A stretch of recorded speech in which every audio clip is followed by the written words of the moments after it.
My marriage to Dante Moretti shocked everyone. I've got a fiery temper and I don't back down. 3 years into our marriage, the entire Chicago underworld knew we were at each other's throats, except in bed. There, our bodies just fit. The only time we weren't at war was when we were tangled in the sheets, lost in a storm of desperate kisses and raw pleasure. Countless times he'd tell me he was obsessed with my body, always right as he was sinking into me. I thought it was his way of saying he was falling for me. That all came crashing down at an auction when he snatched my mother's heirloom from me, only to give it to her, a fragile-looking girl named Ava. That's when he showed me a cruelty I'd never seen. "It's time for a reality check, Alara," he'd said, his voice cold as ice. "Marrying you, fucking you. It was all just to keep the peace between our families. Ava is the one I want to protect." But the day I finally left Chicago, the day I announced our divorce to the world, that cold, calculating mafia don hunted for me like a man possessed. 3 years of marriage. We fought constantly, and we fucked like our lives depended on it. I thought that was just our thing, until he told me his heart had belonged to someone else all along. "Is that all you've got?" I gasped for air, sweat slicking my back as the man beneath me gave one last, final thrust. Dante's hands dug into my hips hard enough to leave bruises. This was us. Even in bed, it was a battle. A low chuckle vibrated through his chest. He pushed deeper, his lips brushing against my ear. "You always talk a big game, Alara, but your body never lies." I bit my lip, refusing to let a moan escape.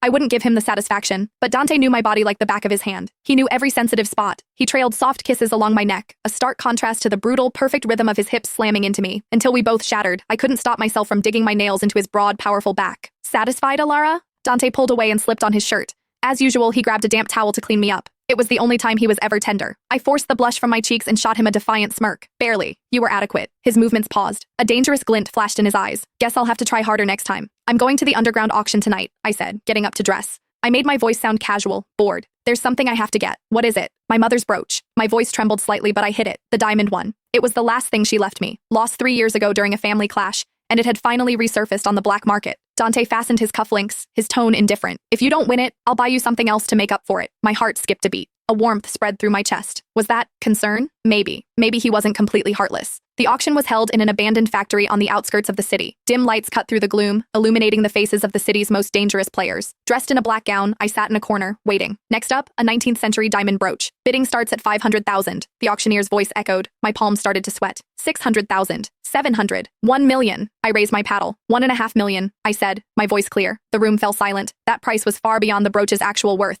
I thought it was mine. Then I saw him, Dante. And next to him stood a delicate-looking girl. She sighed. "Oh my God, that brooch is beautiful. I wonder who will be lucky enough to own it." Someone like me, with my background. I could never be worthy of something like that. She looked down, the picture of heartbroken innocence. I saw Dante's eyes flick to me. There was no surprise in his gaze, just a cold, calculating calm. 2 million, he said, raising his hand. His voice was low and powerful. My blood ran cold. "Dante, what are you doing?" I shot to my feet, my voice shaking. He ignored me and raised his paddle again. 3 million. No one else dared to bid against the heir to the Moretti family. I gritted my teeth. 4 million. Dante didn't even look at me.